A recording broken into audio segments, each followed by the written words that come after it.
Praise be Jesus Christ. I'm honored to have with me today Mr. Jimmy Akin. We're going to talk about aliens today. Jimmy is the senior apologist with Catholic Answers. He's written a whole bunch of books. He's got blogs and podcasts, and he also known for his Jimmy Akin Mysterious World series. Jimmy, welcome. Thank you very much, Father. Pleased to be here. Thank you. Okay, I asked you if you could start with the conclusion. We're going to talk about all kinds of real cool stuff about UFOs and extraterrestrial life and the report that's going to be released from Congress. But I thought you could just start with the conclusion. What's kind of like the bottom line with this whole alien UFO thing? You want the heavy spoiler version, right to the end. Okay. So it was Colonel Mustard in the conservatory with the candlestick. There you go. Yeah. Well, that settles it. On the UFO subject, so there's lots of people have questions about this. The big question, of course, is if aliens were real, what would that mean from the perspective of our Catholic faith? And the answer is that it would mean that God has made other creatures out there in the universe. He's made two kinds of intelligent creatures that we know of. He's made us. We're intelligent creatures. He's also made the angels. They are intelligent creatures. They're non-physical, but they're creatures or created beings. So he's already made two kinds of intelligent creatures that we know about. And if there are aliens out there in the universe, they would also be part of God's plan. They would be other, children of God. They might be friendly. They might be unfriendly. They might be fallen. Like us, they might be unfallen, like the holy angels are. So we'd have to find out all those things, but they would be part of God's plan. They would be his creatures just like we are, and it's not a threat to our faith. So that's kind of the big bottom line. In terms of what's stimulating the current discussion, the Congress mandated that the Department of Defense produce a report on the encounters that various military personnel have been having with what are called unidentified aerial phenomena, or UAPs, which is just another way of saying unidentified flying objects, or UFOs. It's just a rebranding of the concept because over time, UFO kind of became a giggle word to some people, where if you talk about UFOs, they won't take you seriously. So they came up with a new term, unidentified aerial phenomena. And our military personnel have been encountering strange things in the sky. And so Congress wanted to know about them. What have we learned about these things? And so there's this report that's coming out. It may or may not have been released by the time your viewers see this video, but it's expected that there will be an unclassified version that can be released to the public, and also like a classified annex that only people in Congress will get to see. Reportedly, it's going to mention around 120 events that have been documented by military personnel over the last number of years. It is not expected to come to a conclusion about are these extraterrestrial or not. There are a number of possibilities about what could explain these objects that are in the sky, what they're all about. It could be that they're ours, meaning they belong to the United States of America. As you know, we have classified research projects going on all the time. Like back in the 80s, they announced the existence of the stealth fighter, for example. That had been a classified program that wasn't publicly discussed before then. And so it could be that there's a compartmentalized program out there in the deep black of the government's black budget that other parts of the Defense Department just don't know about, because they've said, we don't know what these are. Well, it may be because it's so classified, you don't have a need to know in your office of the Defense Department, and so no one has told you that it's ours. It also could be something, or these things could be from one of our competitor nation states like Russia or China, or they could be extraterrestrial or something even weirder. I don't expect that the report will have any firm conclusions. I suspect it'll just say, here's what we've been encountering and here's what we don't know. Could it be Elon Musk? I doubt it's Elon Musk, unless he's a contractor for the Deep Black, and is doing something that is very highly classified. I don't think it's him. Going back to the how you started, you said, the possibility of there being other intelligent, life forms out there. Is that, would you say, pretty much the consensus among Catholics that our God, he's a big God, and he's creator, he's wonderful beyond our wildest imagination. So just as we find kind of life at the bottom of the ocean or under glaciers, we just continue to make new discoveries. We've discovered that the world isn't flat, it's round. We've discovered that Yeah, who knew? yeah, we discovered that the sun doesn't revolve around the earth, the earth revolves around the sun. Again, would you say that this is kind of the consensus among thinking Catholics, that yes, God is creator, wonderful, and get ready for more discoveries as life goes on? Well, I think that thinking Catholics certainly are aware that God exceeds our, not only what we do understand, God exceeds what we can understand, and so we should expect surprises in God's creation, things we haven't yet discovered. On the other hand, I don't know that there's a consensus about among thinking Catholics of, do aliens exist? I am aware of a range of opinions. Some people who are Catholics, I see saying, "Oh, I don't think aliens exist. I think God made us and he made this universe for us, but I don't think he made other intelligent life." Some would say, well, maybe there's non-intelligent life out there. Maybe there's germs on Mars or little plants on Alpha Centauri or something, but they don't think that there's intelligent life. And then there are people who would say, oh, no, I think creation is so big, there's so many trillions of stars out there, God probably has somebody out there too that's comparable to us. But I think there's a range of opinions. And what would be your guess?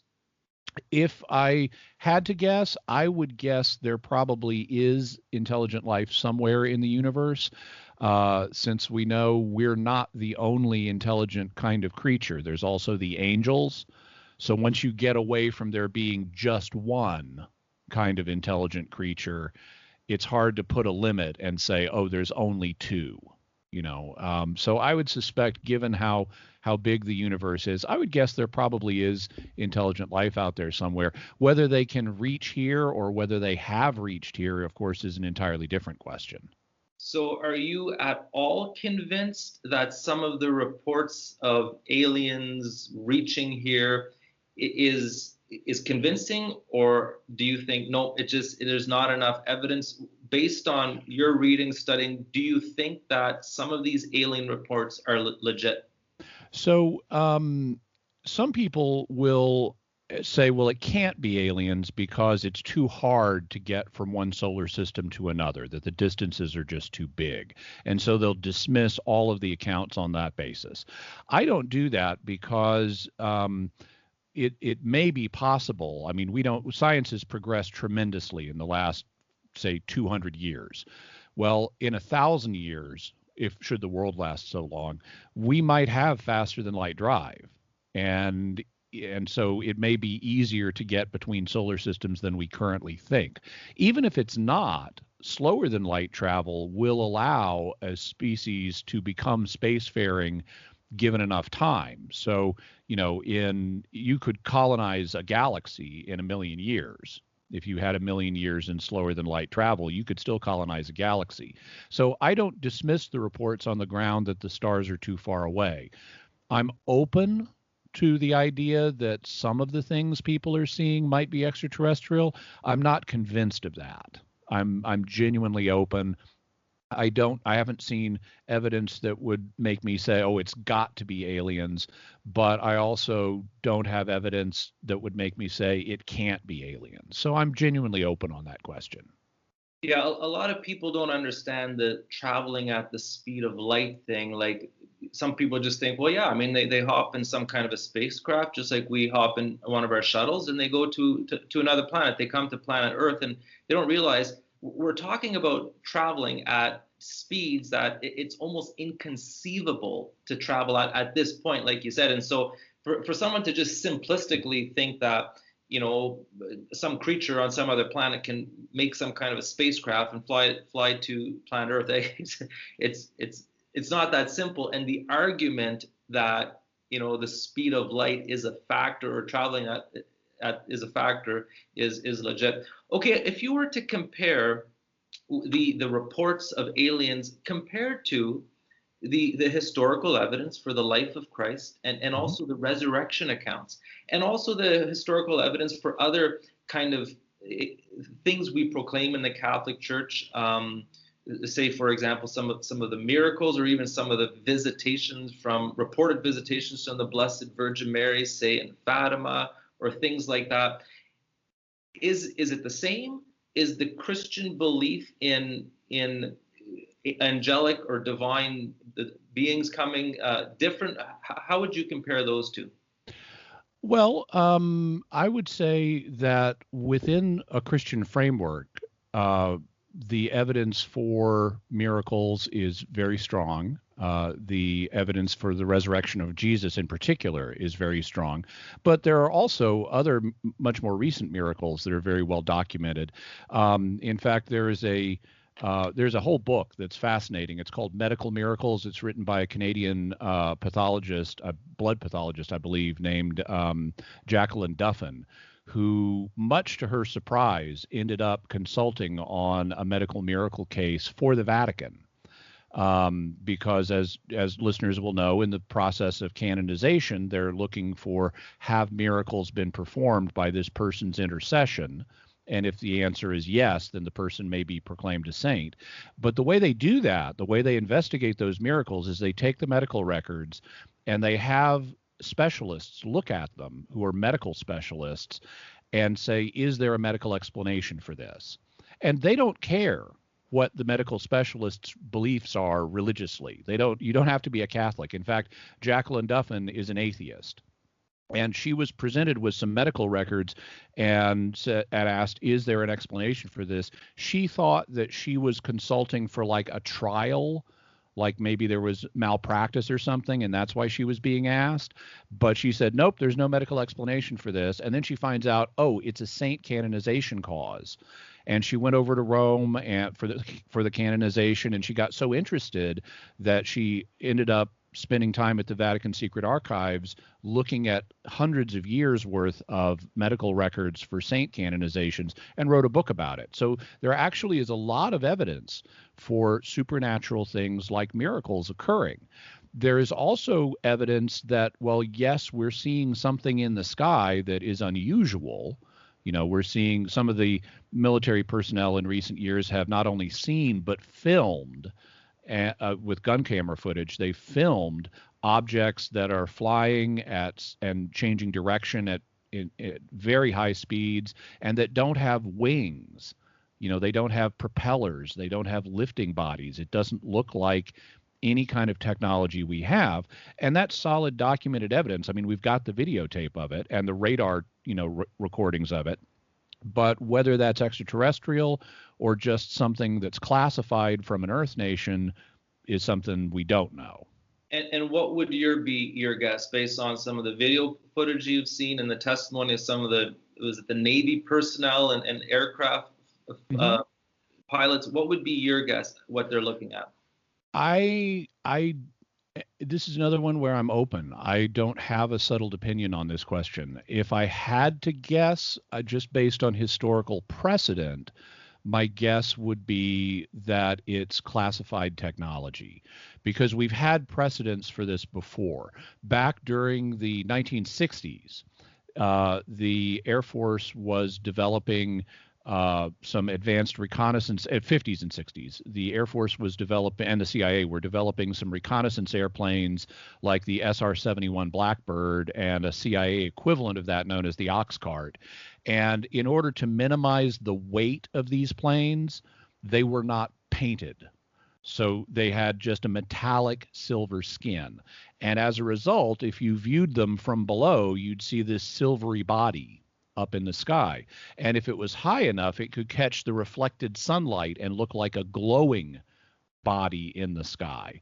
And it was actually sightings of the Oxcart and other advanced planes that were responsible for a lot of the UFO sightings in the 50s and 60s, and it was just classified technology. So there's a precedent for that occurring. If I had to say, if I had to guess, that would be my default guess. It's the safe guess. But these things, at least what's being reported about them, are so far in advance of other aviation technology that we have that it's a little hard to see how they could make a leap that dramatic in this short amount of time.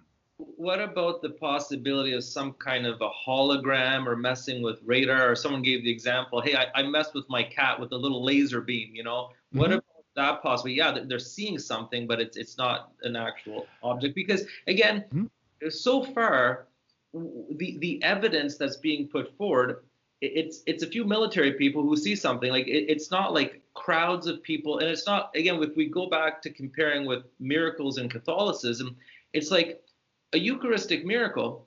You can go look at it. Scientists can touch it. They can look at it under an electron telescope. The miracle of Fatima, I mean, a few years ago, you could talk to a grandma who was there, along with tens of thousands of other people. So they're like this is concrete, real. But with the military reports, we're dealing with a few people who are seeing something. So again, hologram, laser. Okay, so let me address the numbers question, and then I'll address the hologram question. Actually, it's not just a few people. These are battle groups where you have an aircraft carrier. I mean, one of the most famous encounters that's come to public light occurred in 2004 off the coast here in San Diego. And you had the Nimitz battle group with the aircraft carrier Nimitz there. That's got hundreds or even thousands of people on it. You have then dozens of other ships and airplanes that are landing and taking off from the battle carrier. And it's a large number of people. Now, as to the hologram idea, well, there's a couple of issues there. The first one is we don't have, at least so far as is known, the ability to really project holograms the way that you see them in Star Wars. In Star Wars, you see the little projection of Princess Leia, Obi-Wan Kenobi, you're my only hope. She looks like she's standing in the middle of, Luke's garage. But it's a projection from R2-D2. We don't really have the ability to project holograms like that. Today, holograms have to be confined to flat surfaces. They're printed on glass, typically. And so there's no way to project a hologram out in the sky away from a battle carrier group. Now, it would be possible to use something other than a hologram. I mean, if there's fog or clouds, well, yeah, you could project a light up against those. It would be indistinct, and as soon as the cloud moves, it would vanish. But that's not what we're seeing. That's not what these pilots have been seeing. And it's not just the pilots, because a hologram or a projected light on a cloud only engages one sense, sight. But these are multisensory objects because they're not only being seen and filmed by the pilots, they're also being tracked by radar, which requires a tactical object to bounce the radar, a solid object to bounce the radar waves off of. And we see them interacting with other media. Like we can see some of them going down into the ocean and the ocean reacts. There are waves and splashes and things that suggest this is a physical object and not just some kind of light projection or hologram. And what about the kind of reality that it seems like a lot of these observations are from military personnel? I mean, I'm sure there's other kind of stories of non-military people, but why would it be that the military in particular would be observing this more consistently than, say, sea merchants or other groups? Or maybe is that not the case? Well, I think that there are a few explanations for the reason that the military is in the news about this. One of them is the military has the really good sensory equipment to record this. They've got cameras on their gun sights, on their airplanes. They've got radar in operation around these battle groups all the time. In fact, the Nimitz carrier group at the time they had their 2004 encounter had just had a brand new state-of-the-art battle space sensing network that was deployed and that they were testing.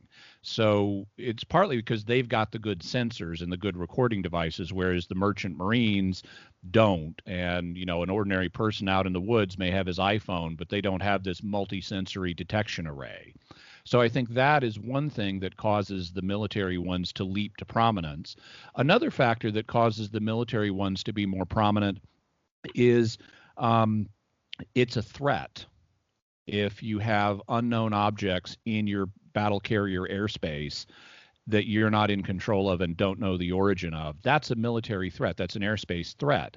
And so that needs to be taken more seriously. Whereas if you're a merchant marine and there's something weird flying over you, it's not a threat in the same way. A third reason is that at least it's reported that UFOs have a special interest in the military, and in particular in nuclear things. The UFO wave began in 1947, just 2 years after we detonated the first atomic bomb. And the UFO wave happened to start in the same part of the world where nuclear testing was going on in the American Southwest. And so subsequent to then, there have been many reports of UFOs taking an interest in nuclear missile silos and other military installations. And so they may be, if it is aliens or if it's Russians or Chinese, they would have an interest in what our military capabilities are and what our nuclear capabilities are. And so they may get buzzed more frequently. Tell us a little more about the 2014 military experience when a whole bunch of people saw phenomena. So it was in 2004. It was off the coast of Catalina Island, right here off the coast of San Diego. And you had a number of planes that were up in the air, and they detected an object that has subsequently become known as the Tic Tac. Because it looks like a giant Tic Tac. You know, Tic Tac is a little capsule kind of looking thing that you eat as kind of a breath mint. And it looked like a giant Tic Tac. It did not have wings. It did not have landing gear. It did not have propellers or jet engines. It didn't have any visible means of keeping itself in the air, but it was. And it was the size of an airplane, and it moved in unusual ways. They saw it like descend into the water. The pilots have since been interviewed about this. The lead pilot was a guy named Dave Fravor, and the other pilot who was involved, a woman, I forget her name, but she's also now come forward. Other people who were watching it on radar have come forward, and we've had some of the gun camera footage released by the Department of Defense. So you can actually watch part of this encounter yourself. Mm-hmm. But again, was this something that was witnessed by a crowd of people? Yes. So it was witnessed by multiple people from multiple vantage points. Some of them were in the planes watching it with Mark I eyeballs. Other people were on the ship watching it with radar. In fact, that's how they first learned about it. They sighted it on radar. They didn't know what it was. They directed the pilots to it. They thought, we're going to encounter drug runners. Mm-hmm. Because to their mind, that was the most logical explanation. They were going to intercept some plane that was flying bales of pot or something. And instead, they get there, and there's this giant flying Tic Tac in the sky. Mm-hmm. So it wasn't witnessed by a crowd of sailors on deck? I don't know the answer to that, but whether it was or not, we've got footage of it, and we've got multiple witnesses through multiple sensory media, including radar and sight and infrared. So that's confirmed then. There's some of a Tic Tac out there mm-hmm. that can do aerial phenomena that our modern technology, to our knowledge, can't do. Right. It appeared in 2004, and have we seen this Tic Tac since?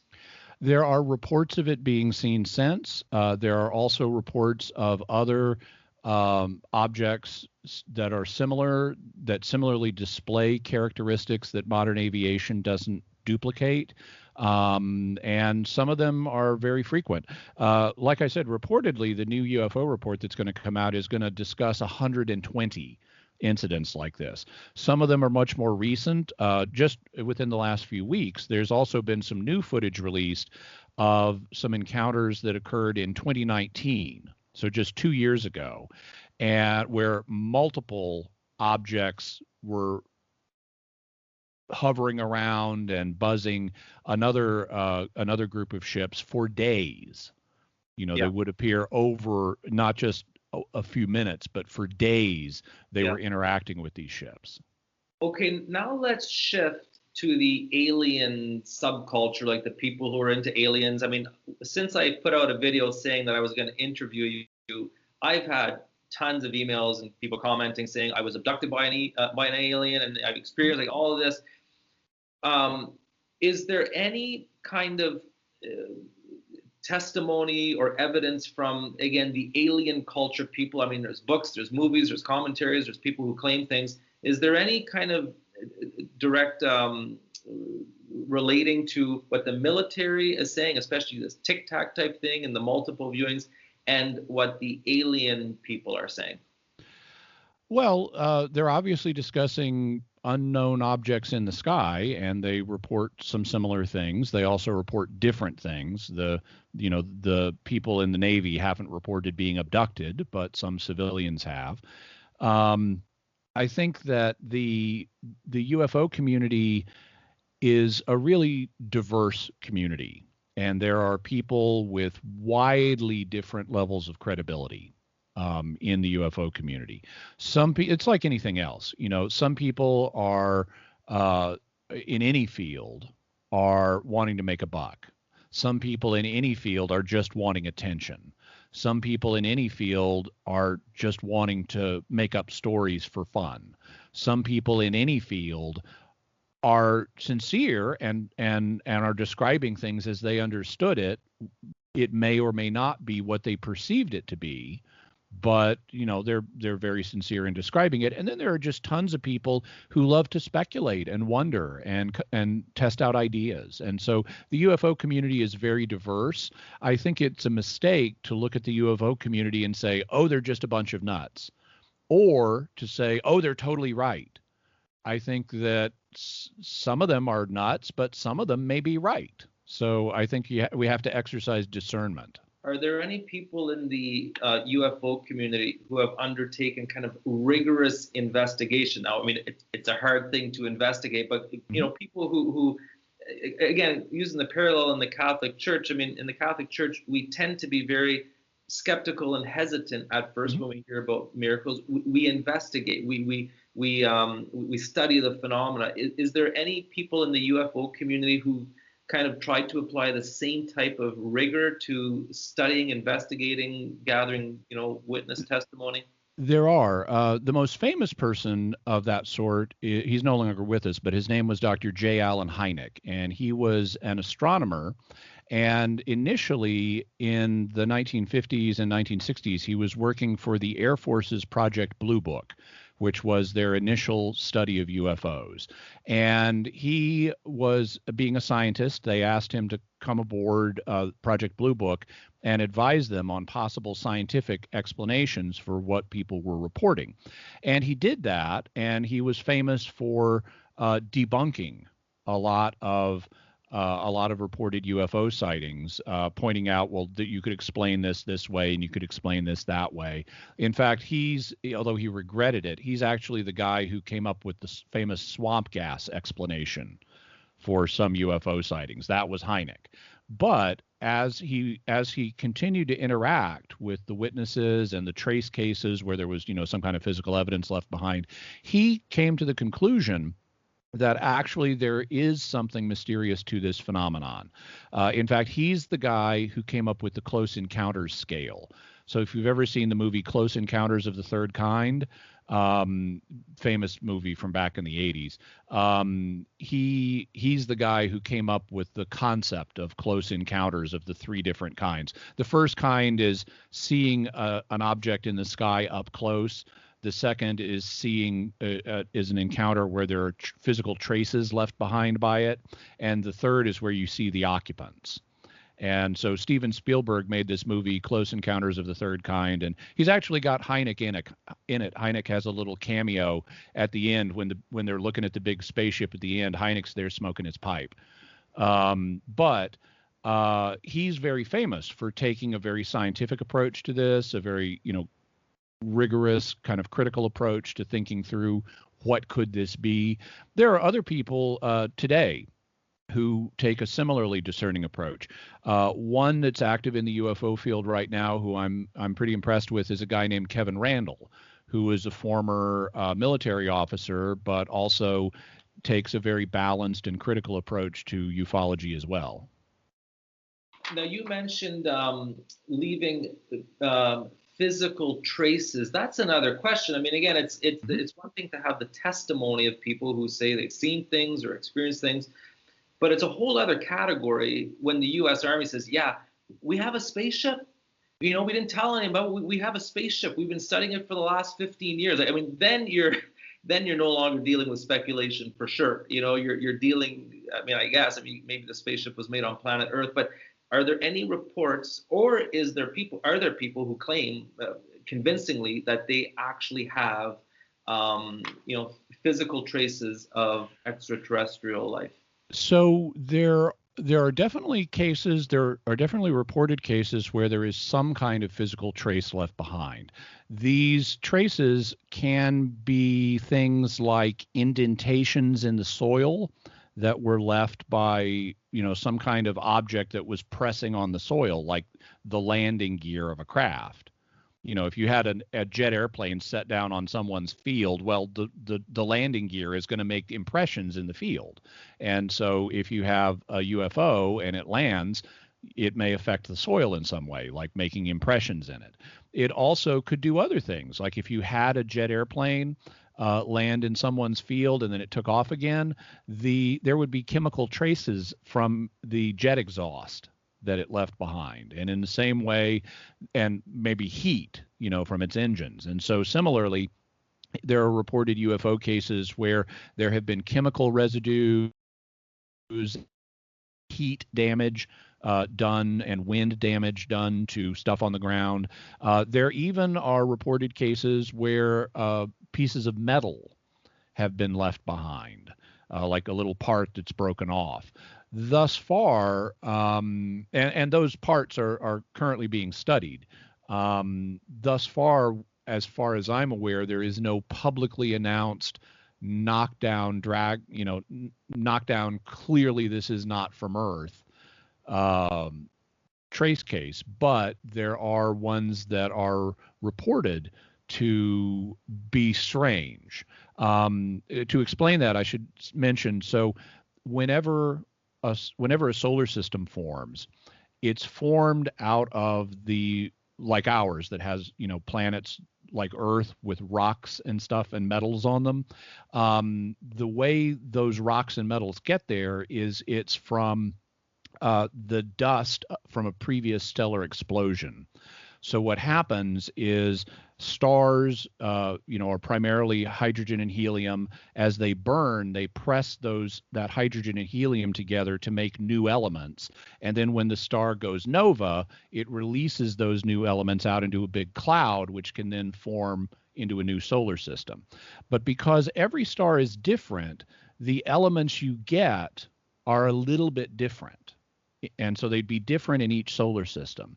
And you can tell by the kind of radioactive isotopes an object has where it came from. And so if like a piece of aluminum, let's say, is found here on Earth, you can check what radioactive isotopes does it have in it and say, okay, well, where did it come from? Yeah, it looks like it's from here on Earth. But if you found a piece of aluminum that had radioactive isotopes that were just way abnormal, you could say, well, maybe this one isn't from Earth. Maybe it formed in a different solar system that had different isotopes from a different dust cloud. And there are reports that some objects like that have been found. Are there any particular reports that are especially compelling or convincing? Like, is there one particular example where? Well, there are some interesting stories, and I've covered a variety of them on Jimmy Akin's Mysterious World. Like from the 1960s, there's the famous Betty and Barney Hill abduction. From the 1970s, there's the Pascagoula, Mississippi abduction. I have episodes on both of those that people can check out. I find them interesting, but I don't find them fully convincing. So as far as I have not yet encountered one that fully convinces me. There are ones that intrigue me. There are ones that I'm interested in looking into more. But even though I would love for there to be aliens, I'm very cautious about it. I'm not going to leap to the conclusion just because it's an interesting idea. Okay. Let me just go through a few comments that people sent me. Uh-huh. Let's see. So one is just someone said a mystic claims or reports that our Lord Jesus said, and this is kind of paraphrasing, I tell you, I have created myriads of life in the universe. With every breath I take, I create life. So, I mean, we talked about that earlier, just the reality that God is wonderfully creative and gives life and, bigger than our wildest imaginations. I just want to share quickly. I had an experience when I was pondering the whole evolution thing. I was just kind of really thinking hard and deep and long about it. And I had a bit of a, when Job, when the Lord said to him, where were you when I created the earth? I had an experience like that where it's, and I don't have a lot of religious experiences. This is one of the few, but I really felt the Lord impressed on me that he's big, big beyond our wildest imagination. And so I know we spoke about that earlier, but would you kind of concur with that? That, yeah, we're dealing with a God of wonders who's infinite. Is that something that is, again, pretty common among Catholics, that way of thinking?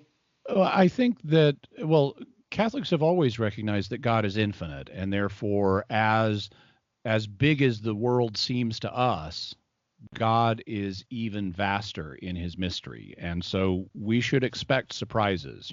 God in the Bible says, my thoughts are higher than your thoughts, the way the heavens are higher than the earth. He's vastly above us. And so we should not be able to put God in a nice, neat little box and predict everything he's going to do. We know he's good, but we also know he's a mystery. And so we should expect surprises, but ultimately good surprises. Yeah. Here's another paraphrase quote from St. John Paul II. Now, I don't know where this person got this. Maybe you can confirm it, but this person said, St. John Paul II was open to life in the universe when he said the question isn't, is there other life out there, but how does God reveal himself to them?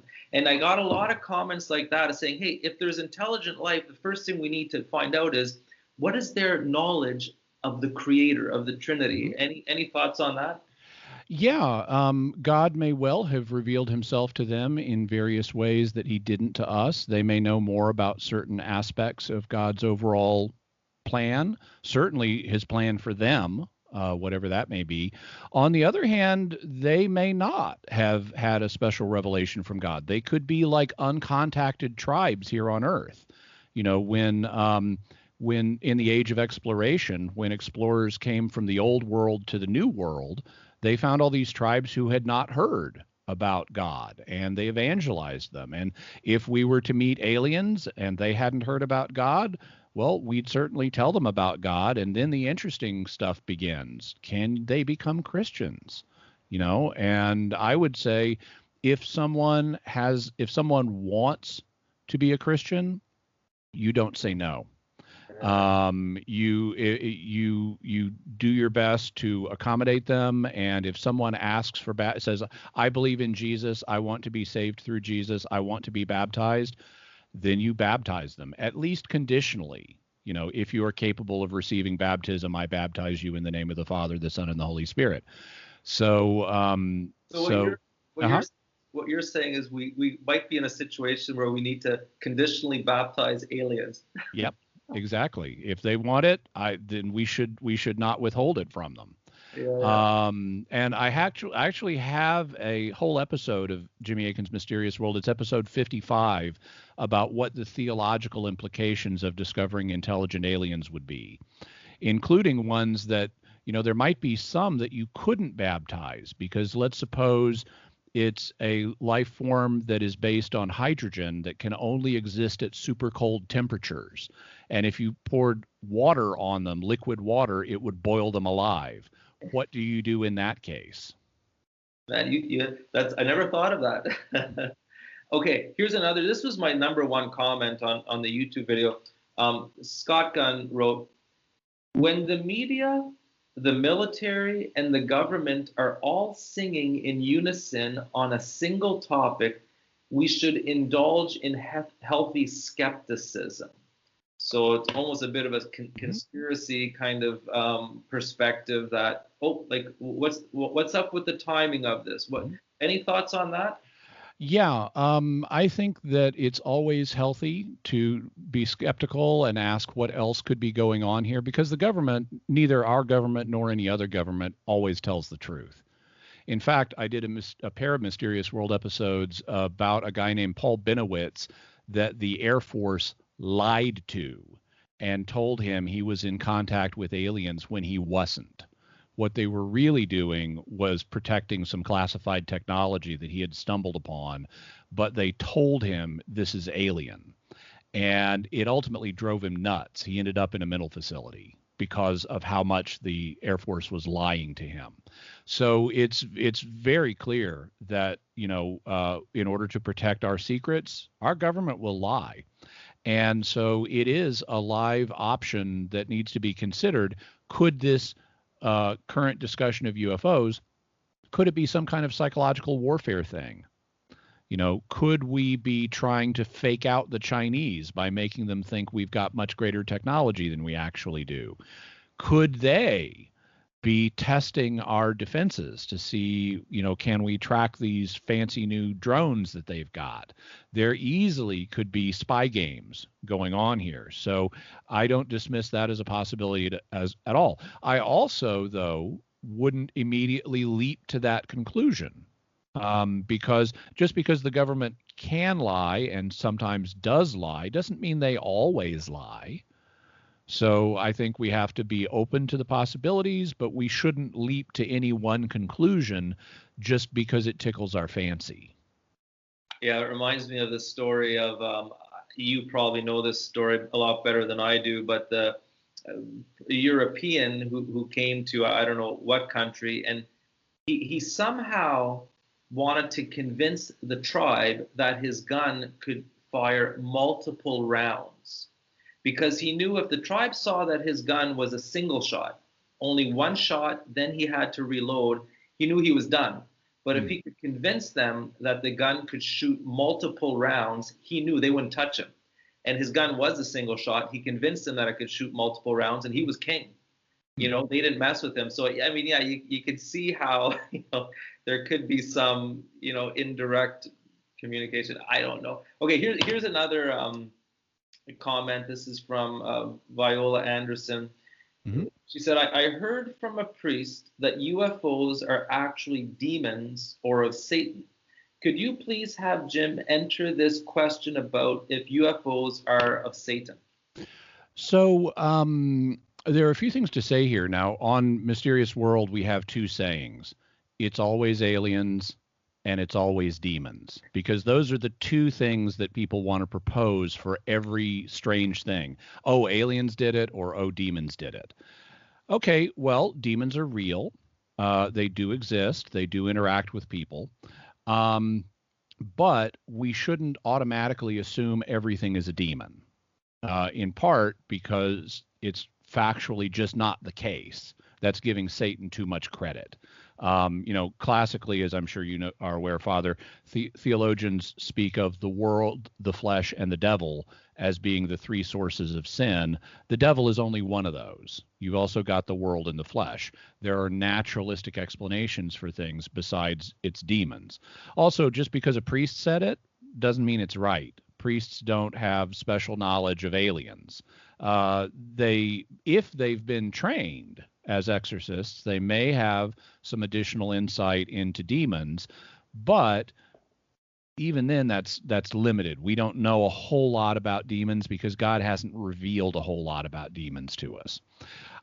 The approach that I take is to say every phenomenon should be interpreted at face value until you get evidence that it should be taken some other way. So if I'm talking to someone, I should not automatically assume that this person is lying to me. That should not be my default assumption. So, here I am talking to Father Mark Goring. If he tells me something, I should assume it's true, that he's telling the truth, until I get evidence to the contrary. And that's the only sane way to go through life. The same thing is true of anything else. If I have an iPhone and competent people have told me this is an electronic device, well, I should take that at face value and assume this is an electronic device. It is not secretly run by tiny invisible gnomes. I can't rule out that there are tiny invisible gnomes running it, but I'm told it's electronic, and the experts seem to agree, so I should take that at face value. So the question then becomes, do UFOs present themselves the way demons have historically? Not so much. UFOs, at least of the classical kind, are supposed to be nuts and bolts craft. And if they're nuts and bolts craft, that's not the way demons have historically presented themselves.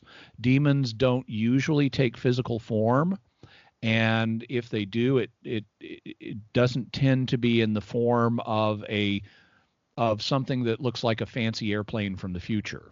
So I would say at least the initial evidence does not present itself in a way that would suggest that all UFOs are demons. I don't think UFOs are any one thing in particular. I think some of them are natural things that people have misunderstood, like the Oxcart and SR-71 Blackbird planes back in the 50s and 60s. Those were purely natural, but people didn't know what they were, and they thought they might be alien. But they explained some UFO sightings. I think some UFO sightings are hoaxes. I think some are optical illusions. Some of them might be aliens, and some of them might be demons. But we shouldn't assume it's all one thing, because the evidence doesn't support it being all one thing. I could see how the devil, who's always trying to confuse and certainly draw people away from God, I could see how the devil could try to, mess with someone. If they can't get them or don't want them to believe in the demonic, they can maybe get them to believe in weird phenomena. And I think what we hear from some exorcists is that some people will get caught up in the idea that they've encountered aliens, and since then they have new revelation. They hate religion. They don't want to have anything to do with God. They're now very amoral, like, morality is gone, and it messed them up, and so you have, number one, this is anecdotal evidence, so it's not like we have a rigorous study here. This is just stories that people are telling, and that means they need to be taken with some caution. It doesn't mean they're false, but it does mean we need to question, what the reliability of these claims. I have no doubt that the devil uses some people's fascination with UFOs as a distraction to keep them away from God, but he does that with everything. Mm-hmm. He uses some people's fascination with music, to get them away from God. He uses some people's fascination with photography and photographing, landscapes to get them away from God. He uses some people's fascination with surfing to get them away from God. The devil will use any tool he can to distract you from God. And it's not that these other pursuits aren't healthy and that there isn't truth in them. He also uses some people's fascination with science to get them away from God. That doesn't mean science is bad. It just means the devil can exploit it. And in the same way, we shouldn't say, oh, well, since music or hiking or surfing or science or photography can distract you from God, that all of those things are demonic. In the same way, we shouldn't say just because some people have a fascination with UFOs that keeps them away from God, we shouldn't say that UFOs are automatically demonic either, because you could do that with anything in life. Yeah. No, that's a good point. I guess part of my frustration is I've encountered people who it's like, no, I don't believe in God. Like, I'm not interested in Jesus. I believe there's other worlds out there, other life forms. I believe in aliens, Yeah. And it's like either or. It's like some people, I don't believe in religion. I believe in science. And it's just like, you can believe in both, but don't, like you said, let the devil mess with you. Yeah. And that would be my approach in encountering people like that, would be to say, hey, I think the idea of life out in the universe is great, and that's not incompatible with my views as a Christian. Let's talk about that. The same way, if I'm with someone who says, well, I believe in science, not religion, I'd go, hey, science is great. There's lots to appreciate about science, and it's compatible with religion, and let's talk about that. Yeah, like I think I would just say, hey, you got to check out Jimmy Akin. He'll help you. Okay, one last question. Yeah. What about, can you call, I'm just looking for you to give us some distinctions to help us here. Can you call our Lord Jesus extraterrestrial? Can you call the angel Gabriel extraterrestrial? Can you call whatever demons extraterrestrial? Mm-hmm. Why can we not compare those two things? And why and should we maybe be saying, hey, we're not exactly sure about the UFOs. That's interesting. Let's keep an open mind. But for crying out loud, the Lord God has revealed himself. He's visited his people. He's given us signs that we may believe. Can we not focus on that? And also our identity. We're made for another world, another life, another dimension, heaven. Can we focus on that? Because that's been revealed to us quite clearly. Do you want to comment on that? Sure. So I would not describe Jesus as an extraterrestrial. That the theological note for that from prior centuries would be offensive to pious ears, because it clashes with pious sensibilities. It's also untrue depending on what you mean by it. The term, so extra, as you know from Latin father, means like outside or beyond, and terrestrial is a reference to the earth. So an extraterrestrial is someone who's not from the earth, but from somewhere beyond the earth. Well, okay, there is a sense in which Jesus is from beyond the earth. He's from heaven. John's gospel in particular talks about that, but he also was born on the earth as a man. So he's a terrestrial in that sense. I wouldn't try to put Jesus into one category or another. I'd say he's a human. He was born here on earth, and he also is the Son of God. And I'd leave it at that. I wouldn't try to fit him into if you try to put Jesus into just one category, you're reducing him, because he's not in just one category. He is both God and man. In terms of in terms of angels and demons, well, they're the same thing. Demons are just bad angels. They're angels who passed their expiration date and went bad. But would you call them extraterrestrial? Well, there's a sense in which you could, because they're not native to the earth. They're spiritual creatures rather than physical ones. On the other hand, there's another term that actually gets used in the UFO community, which is interdimensionals. And that actually might be a better description of what angels and demons are, because they're not from the physical world. They're from somewhere else. And you could conceive of that as another dimension. And therefore, you might consider them interdimensionals.